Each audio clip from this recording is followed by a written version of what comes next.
Hello once again, everybody, and thank you for joining me here on this Friday, December 18th edition of ATS Radio. I'm your host, Adam Burke. I'll be talking today about my picks, my thoughts, my leans, and what's happening for Week 15 in the Circa Sports Million II, my ATS.io-2 entry, 1.5 points out of the money with 15 picks left to make. So hopefully this will be a big weekend for me. I'll tell you my thoughts and what I'm looking at here for this weekend in the NFL. What you should be looking at for this weekend in the NFL is ATS.io. Lots of great content over at the website right now. Picks, predictions, breakdowns, market analysis, which I posted here this morning, talking about sharp money and some line moves here for Week 15 in the NFL. Tons of great content. We got a good staff over there covering a lot of different things. And also, too, we're covering the top sportsbook promotions here in the business. Good one from BetMGM for new users. Bet $1 on the money line of any NFL Sunday game here. Win $100 in free bets when a touchdown is scored in any NFL game. So doesn't have to be on the team you bet on. Doesn't even have to be in the game that you bet. Just simply have to have a touchdown on Sunday in the NFL. That will happen. So if you sign up as a new user over at BetMGM through ATS.io, you'll get up to a $500 deposit bonus. Then you can bet $1, win $100 in free bets this NFL Sunday. We got some good stuff coming up next week for the start of the NBA. Some good offers coming from DraftKings that you'll want to hold on to and wait until you can sign up for those. Although there is one out there posted now over at ATS.io. You can get any of the 4 teams on December 22nd, opening night in the NBA, Warriors and Nets, Lakers and Clippers. Any of those 4 teams plus 75. Head over to ATS.io, read up on the details for that. That's definitely a great promotion from them. And we've got a look coming up here on Tuesday at some new promotions for the NBA over at DraftKings. So good stuff going on across the U.S. sports betting market. And you can read up on all of those promotions and special offers over at the ATS website. Finally, of course, as you know, download the ATS app, which you can find in the Google Play Store, in the Apple Store, or find direct links to download that over at ATS.io. It's a bet tracker. It's an odds screen. It's got all of the content from ATS.io in it, including full article integration. But that's not all. There's also a statistical database with some advanced metrics, some basic stats, ATS standings, all those kinds of things. Really, really helpful tool to have in the palm of your hand. And if maybe you don't want to do your own handicapping, you can subscribe to the premium model selections in that ATS app. $9.99 a week, $19.99 for the month. Those are off to an excellent start since we added that a little over a month or so ago.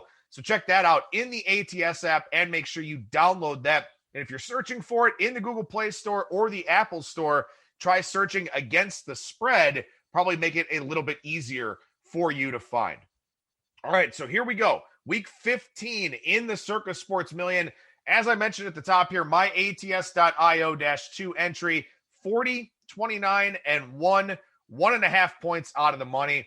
And I talked about it last week that, I really agonized over the decision as to whether or not I wanted to put my picks in on Thursday. I wanted to take the Rams. They were one of my 5 favorite picks. I decided not to do it. I spent about an hour and a half weighing the risk reward of taking the Rams there, putting in all 5 plays. Didn't do it. Opted to go with the Packers instead.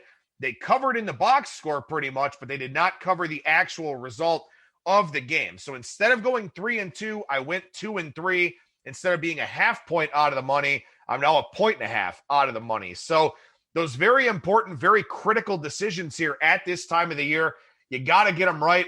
Last week, I didn't get it right. So I lost a little bit of ground in terms of the field, but still 15 picks left to go. And I think I've got to go 11-4 here to have a good shot at finishing in the money. I did that from weeks 11 through 13, so it's certainly not out of the question, but 11-4 does not leave a whole lot of margin for error. So hopefully I have a good week here in week 15 and can position myself to have a little bit of a sweat here in week 16 and 17. The ATS.io-1 entry, 3-2 last week, 37-33 on the season now, and did get one back on me in our season-long drink bet, the Colts covering over the Raiders. So the drink bet now at 5-4 in my favor. But with 3 weeks here left to go, we'll see how that finishes up. I missed this in the Tuesday recap article over at ats.io, so I apologize for that. But we've got, I believe, 6 entries here tied at 10-0, either 6 or 7. I'll count them off here as I go. Tied at 10-0 for the fourth quarter prize. Now, remember, the fourth quarter in the Circa Sports Million includes week 17. So 25 picks in the fourth quarter as opposed to 20 like we've seen in the previous 3 quarters. Riley covers -1 and -2 starting out 10-0 here. CSJ 123-1, Ryan Hojo -1, Wally World -2, and 2 to get it -1, all tied at 10-0. So 6 entries tied at the top, a perfect 10-0 here so far in the fourth quarter. 187,000 for first, 75 for second, 25 for third, with the quarter prizes here for the fourth and final quarter of the 2020 season. ODBMG-2 and Presence-2 tied for first with 48 points here in the Circa. No points for second-1, and DSR-90-1 tied for third with 47.5 points. Albo-1, DV8-1 tied for fifth with 47 points. 818 Madden 20 Survivors alone in seventh with 46. Presence's other 2 entries in the Circa Million, -3 and -1 tied for eighth, along with Chicken Dinner -1, 45.5 points there to round out the top 10. Million for first, 300K for second, 100K for third. Prizes go on down from there. And of course, if there are ties for certain positions, like for example, ODBMG-2 and Presence-2 tied for first right now with 48 points, those 2 entries would split the first and second prizes. So that would be, $650K each, with $1 million for first, 300K for second. So that's how it works with the prizes here. You split all of the prizes from those places if there are ties. As I mentioned, I'm 1.5 points out of the money with 40.5 points. So the cutoff for the money is 42 points. That's the top 50 plus ties. And a shout out to the Fitzmagical 4, 22 and 48 on the season, in the lead for that $100,000 booby prize. So that goes to the lowest point total of the entry that makes all 85 selections in the Circa Sports Million. The field last week, 50.44%. Top 5 consensus did go 4-1, but the number 1 team lost. That was the New Orleans Saints. Not only did they fail to cover, but they also lost the game outright. So adding insult to injury there. The consensus 9-7 over the 16 games last week. The top 5 consensus doing excellent here this season, and it has bounced back recently. Now 38-32. The consensus, the most popular side in each game, 99-105. Year-to-date record for the field as a whole in the Circa Sports Million, 49.67%. And there are 82 entries left standing in the Circa Survivor. That was supposed to be a winner-take-all, 1.39 million in the prize pool for that. But with 82 left, it certainly does appear that we're going to have multiple entries splitting that Circa Survivor prize. And I believe if you got through all 17 weeks plus the Thanksgiving week that was a week unto itself, they were adding to the prize pool for that. So we'll see how many people survive this week. I assume the Rams will be taken by everybody that has them left, laying 17.5 against the New York Jets. But we'll see how many entries don't have the Rams and how many potentially get knocked out here in the Circa Survivor. As far as the Super Contest goes, which we are still covering over at ats.io, recap article every Tuesday, preview article every Sunday morning. 49.07% last week in the Super Contest, 49.32% for this season. Weekend Warrior is the only entry at 10-0 here in quarter 4. That only goes through week 16. So only through week 16 for the Super Contest, all the way through the end in the Circa for that final quarter. ODBMG-2, the leader over there by 4 points at 48, 20, and 2. Invisible, second with 45. Chazman, Hugo 77, tied for third.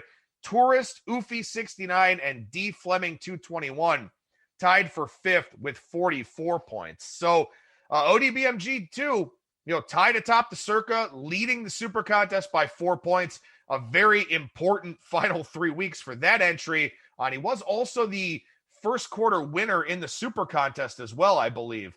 So already made some money with a chance to make a whole lot more here over these final 3 weeks. So as far as this week 15 card goes in general, I don't love much this week. And last week, as I've talked about already, I had a decision to make on Thursday night. I had my 5 plays ready to go. A lot of things jumped off the card right away. The Rams would have been a winner. I went 2-2 on the other picks that I would have had I submitted on Thursday. This week, that is not the case at all. I'm slowly putting together the card here for week 15. And again, all the decisions in this contest are really important because you only make 85 picks. But with 15 picks left here and a chance at the money, they're magnified that much more in importance. So I'm a little bit concerned that nothing has really jumped off the page at me this week, but I've gone through, done my due diligence, done my research, kind of followed along with what the betting markets are doing. And I've got 3 very likely picks and 3 leans here for today's show. Now, again, as I always preface this, I've got about 28 hours until I've got to send my picks into the proxy Saturday, 4 p.m. deadline. So I've still got some time. Again, unless something dramatically changes, I won't play the other side of any of these games. But, obviously with injury reports and COVID and all the other things that are going on here in the NFL world, it's a possibility. It's just very unlikely. So there's a high likelihood that 5 of these 6 games I talk about will be on my week 15 card here. And as always, I'll go by rotation number. This isn't in order of how I like the plays or anything like that. Just going by rotation number here. And we start on Saturday with number 4, the Carolina Panthers. They are plus 8.5 in the Circa for this week. And, one of the big things that's very important when you're an underdog, of this magnitude of more than a touchdown is that you've got to take care of the football if you want to hang around in a game like that. Because, again, there's an obvious expectation in play here. There's a reason why you're more than a touchdown underdog, and the Panthers are in that spot here this week. But like I said, they take care of the football, and it is pretty tough to get blown out, even in today's NFL, when you take care of the football. And, something I talked about a lot here over the course of the season, and I have gone against this sentiment a little bit, and I did it last week, in fact, with the Tampa Bay Buccaneers, but I don't think the bye week has been great for a lot of teams. Now, it was good for the Buccaneers. They wound up playing a decent game against Minnesota, but I will talk about that in a little bit here. But for the Panthers, they had some bye week blues. They had some guys get COVID earlier in the week. They had some COVID scares with contact tracing and stuff like that. And they just kind of got out of rhythm a little bit, I think. I think it's a good thing for them to not play well last week because now I think they refocus for the last of this 3-game push here. And this was not a team with delusions of grandeur in terms of trying to make the playoffs or anything like that. They're a younger team, first-year head coach in Matt Rule at the NFL level. Teddy Bridgewater, of course, back in a starting capacity. They've been without Christian McCaffrey for a long period of time and will be without McCaffrey again this week based on all indications. But this is better than a 4-9 team. This is a team that's only minus 25 in point differential. They have a positive yards per play differential on the season, and they've scored on 45.2% of their drives. They've only turned the ball over 13 times. The Packers defense only has 13 takeaways. So to me, I've got a game here where there's a little bit of a higher scoring expectation. The Panthers are comfortable playing in those games. They score on 45% of their drives. That's quite solid. They don't give the football away. And the Packers don't take the football away. So I think Carolina can keep this game close here. And furthermore, too, we're seeing a little bit of Panthers money in the marketplace. This one's 8, pretty much market wide, 8.5, of course, in the contest. But the total's going up, and the Panthers line is coming down. And again, that would imply to me, in terms of looking at context clues in the betting market, that the Panthers will be able to score in this game. And if the Panthers can score in this game, I very much trust in their ability to stay within the number for this one. So Panthers plus 8.5, number 4 in the Circa Sports Million rotation order, the first of my very likely picks here for week 15. Next up, number 17, the Seattle Seahawks. They are minus 5.5 against the Washington football team. This will, in all likelihood, be a top 5 consensus pick. I'm not really worried about that. At this point in time, I'm not trying to make up a ton of ground. I'm just trying to pick winners. I know that I'm not going to finish in the top 10 or anything like that. I just want to cash. I just want to finish in the money. So I'm not worried about trying to fade the consensus or anything like that. I just want to pick sides that I think are going to win. And I think the Seahawks are a good side this week. I'm happy to fade Washington. I faded Washington last week against San Francisco. And, San Francisco, I mean, look, they have issues. They had some turnover problems in that game. Nick Mullins is not the answer. But they realistically could have covered that game. I mean, again, they held Washington under 200 yards of offense, under 100 passing, under 100 receiving. Washington had 2 defensive touchdowns in that game. And the fact of the matter is that Washington has not exceeded 340 yards in 4 straight weeks. And this Seahawks defense has gotten a lot better with Jamal Adams, with Carlos Dunlap, with some of the changes they've made throughout the course of the season. This Seattle defense has gotten significantly better. And I would expect that they hold the Washington offense down, much like pretty much everybody else has over the last several weeks of the season here. First home game back after 3 road games for Washington. I think that's a little bit of a tricky spot. And generally speaking, except for, that little period surrounding the Bills game pretty much for Seattle, they generally take good care of the football. Russell Wilson usually is protective of the football. And if Washington's not going to get those turnovers with that anemic offense, then they're really going to struggle. And when I look at Washington and their full body of work here, to me, they haven't played an above average offense since they played the Rams on October 11th, gave up 429 yards, got beaten badly in that game. They gave up 372 to the Lions a few weeks ago. Maybe that's the closest thing they've played to an above average offense here of late. I agree with the sharp money. I'm not worried about the long travel. This is a spot to me that kind of feels like last week's game for the Giants, where the Giants welcomed Arizona cross country, early kickoff, and the Giants, their defense hung in there, but the offense was just putrid in that game. And I talked about this, with Washington last week when I faded them, and I'll talk about it again here. In the current landscape of the NFL, I think when you have to consistently, continuously ask your defense to answer the call, I think it's a hard thing to do. The bye week was a long time ago for Washington. Maybe the 49ers just were that bad last week. And of course, the 2 defensive touchdowns. I don't think we see that here this week. I agree with the sharp money. I agree with the movement on this game. I'm taking the Seahawks here, number 17, minus 5.5. And again, I think it's going to be a top 5 consensus pick, but I'm not worried about that. I just want to pick winners here so I can try and make something and be in the money here after all the hard work put into this season. Next up on the board here for me in terms of very likely picks, number 22, the Jacksonville Jaguars are plus 12.5 against the Baltimore Ravens. Now, I wish this was 13. I absolutely wish that this was 13. Not that 13 is a key number or anything like that, but you want to get the best number that you can in this contest where the lines are stale. And sometimes, the Westgate and the Circa will shade these numbers a little bit. And I think they correctly shaded this one here with the Jaguars at plus 12.5. Look, a lot of worries about Baltimore coming into this game.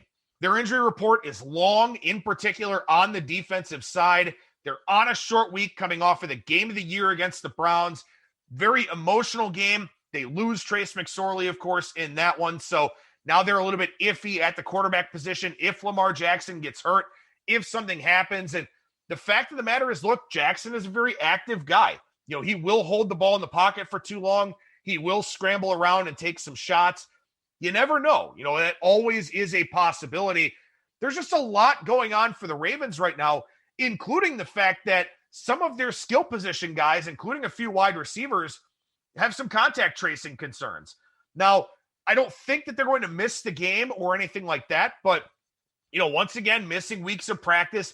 Nothing has been rhythmic for the Ravens here over the last several weeks of this season because, they had games pushed back, lost practices due to COVID, so on and so forth. So there's just a lot going on with this team coming off of a very emotional win over the Browns. Now, the Jaguars get Gardner Minshew back at the helm here, And I think this is very important. Minshew is not a spectacular quarterback by any means, but a 14-5 touchdown interception ratio and a 65% completion percentage in the games that he has played so far here this season. And Jake Luton and Mike Glennon posted a 5-9 touchdown interception ratio. So the Jaguars just need to take care of the football, and I think they can hang around. They're still playing pretty hard for the most part. They're not getting blown out a whole lot. I know last week they did by Tennessee, but now they get Minshew back. That should help the offense. Robinson's having a nice season running the football.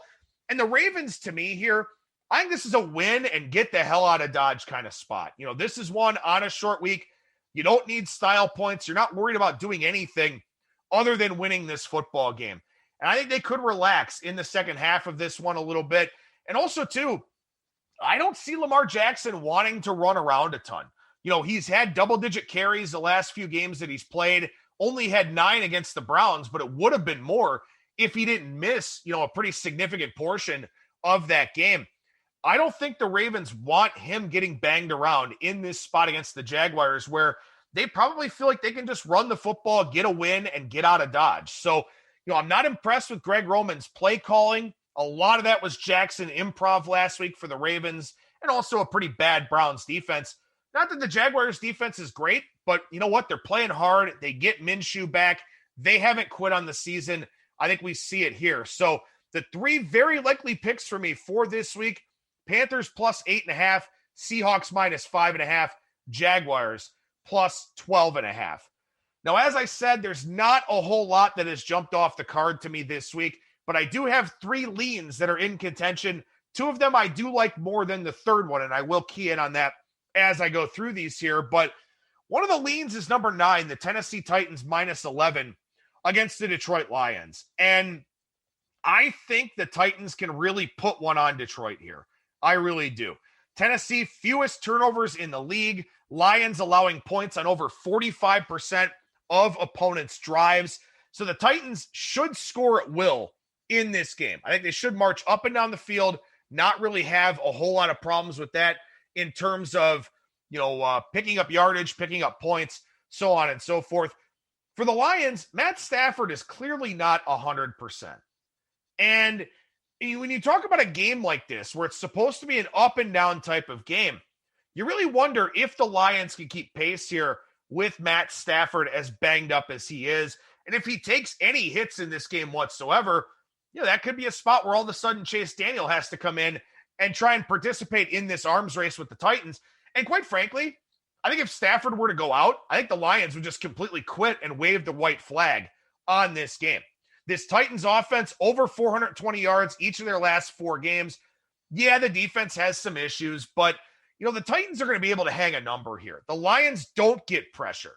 They've allowed the second highest net yards per pass attempt in the NFL. They've got the second worst red zone defense in terms of touchdown percentage.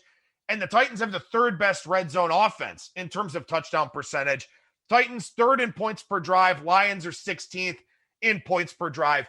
And again, if you're looking at a high scoring expectation in this game, and that is what the suggestion currently is in the marketplace, the Titans should score at will. I don't know if the Lions can. The Titans take great care of the football, so they should be in scoring position on a lot of their possessions. It's a big number at 11. I get it. The Titans defense is not spectacular, but I just don't know how invested the Lions are in this game. So Titans minus 11 would be one of the stronger leans here for me on this week's card. Next up on the board, number 14, the Atlanta Falcons plus 5.5 against the Tampa Bay Buccaneers. Now, again, I wish this was 6, and maybe that's enough to keep me off of this game. I'm not sure. But when you look at the Falcons versus the Chargers game last week, the Falcons 5.8 yards per play to 4.9 yards per play. They won that game in the box score. Matt Ryan had 3 interceptions, only the 11th time in 202 games that Ryan has had at least 3 interceptions. And you wonder, you know, was it just some bad throws, some bad decision-making? Was it the fact that Julio Jones wasn't there, and Julio Jones will not be there again this week either? But, you know, for the Buccaneers last week, they had the big yards per play advantage on Minnesota, but the Vikings ran 76 offensive plays. the Buccaneers benefited from 3 missed Vikings field goals and an extra point. That should not have been a 26-14 game. That should have been, at a minimum, maybe a 9-point game or an 8-point game where Tampa Bay still would have covered the number, but it wouldn't have looked the way that it does. So there were 2 pass interference calls in the end zone that helped Tampa Bay. The Vikings offense wasn't spectacular from an efficiency standpoint, but the Buccaneers weren't as good in that game as the final score would suggest. I think they still have some issues here. And also, too, the Falcons have had some big efforts since Raheem Morris took over. And all the picks last week for Matt Ryan in plus territory, one of them, in fact, in the end zone on a deep ball. The Falcons are better than what they showed last week. They're a team that's on the plus side in point differential this year, despite their bad record. They have been badly outgained from a yards per play standpoint, so there is that. But Falcons plus 5.5 is on the short list for me here. I don't know if I want to go against the Tampa Bay money, if I want to take this at 5.5 instead of 6, but I do think that Tampa Bay did benefit from some things in their favor last week against the Vikings. And I also think that Atlanta got a little bit unfortunate with the 3 Matty Ice interceptions because they did outgain the Chargers on a yards per play basis pretty significantly in that game. So Falcons plus 5.5 on the short list here for me. And then finally, number 19 in the Circa Million rotation order, the Minnesota Vikings -3. And I just talked a little bit about the Vikings and their performance last week, that they kind of caught the Buccaneers at a bad time. The Bucs had the bye, got healthier at the wide receiver position, all that kind of thing. I think the Bears really caught the Texans at a good time as well, where they blew out Houston last week. Think about this. Minnesota was laying 3 at Chicago back on November 16th. Now Minnesota is only laying 3 at home. And Minnesota is one of those teams, and I talked about this a lot, whether it was with Brian Blessing or whether it was on this segment here, that the Vikings got overpriced in the marketplace. They got off to that slow start. They roared back, up into the 500 range to get back in the playoff discussion. They got overpriced in the marketplace. They have lost 4 straight against the spread. Now, to me, I think this is a buy point for Minnesota. I think 3 is a cheap number here. As I said, they were laying 3 on the road on November 16th against Chicago. Now they're laying 3 at home a month later. What has changed? To me, I think Minnesota is actually playing better. And this line is still that same -3 number. So I think this line is too low. In the first meeting, Vikings 5.5 yards per play to just 3 yards per play for Chicago. The Bears were 2 of 11 on third down in that game. We know Mike Zimmer's a great play caller. Third down defense, even though Minnesota's defense is not great from the full body of work, they're 5th in third down conversion rate against. They've been very good on the money down. The Bears, 32nd in third down conversion rate on offense. So to me, that suggests more scoring opportunities for the Vikings, more punts for the Bears, giving the ball back to this Vikings offense. Maybe the Bears defense is still pretty good, but I still think that simply on volume alone, the Vikings will have more scoring opportunities, more chances to get in the end zone. And as I said, they left 10 points on the field last week with 3 missed field goals and a missed extra point against the Buccaneers. Now, they weren't easy field goals by any means. 2 of them were 40+, 1 was 50+, but still, the Vikings were in a position to cover that number. And if they cover that number against the Buccaneers, this is probably Vikings -4, maybe even 4.5, but they didn't. And now it's -3. And I think we have a good buy point here on Minnesota. So the 3 leans for me: Titans -11, Falcons plus 5.5, Vikings -3. So I got to find 5 plays, probably out of these 6, but the very likely picks for me: Panthers plus 8.5, Seahawks -5.5, Jags plus 12.5, and then the leans are Titans -11, Falcons plus 5.5, and Vikings -3. You can check out ATS.io on Saturday evening with the Circa article, the pick counts, the consensus, and also our official plays for our ATS.io -1 and -2 entries. Coming up on Monday, I'll chat about what we saw over the weekend in college football, give you my lines on the bowl games, and talk about where I'm off market and all of that as we have an idea of who's going where to play in which bowl games.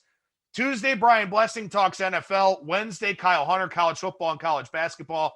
Thursday, Brad Powers, college football and the NFL. Friday, Circa picks for week 16. It is Christmas morning, so I'll probably end up recording that Thursday night or something like that, depending on what I like for week 16. There is a Friday night game, Minnesota and New Orleans, a couple of Saturday games as well. So I'll do the best I can to get that segment out in a position where you can actually listen to it. I know a lot of people probably not traveling for Christmas this year. So I'll do the best I can to get that out and probably have it out Friday morning. I understand people probably won't listen to it with the Christmas holiday, but, kind of is what it is when the holidays fall on weekdays here. One other announcement is that not this upcoming Monday, but the following Monday, Kyle Hunter and I will do the show on Monday instead of Wednesday. Works out better for both of us once college football's done, when he's not betting totals on Mondays, stuff like that. So Kyle Hunter will move back to Monday after the Christmas holiday, and then we'll be doing that throughout the rest of the college basketball season. That'll do it for me. Thank you so much for listening, everybody. Have a happy, healthy, smart, safe weekend, and I will talk to you again on Monday.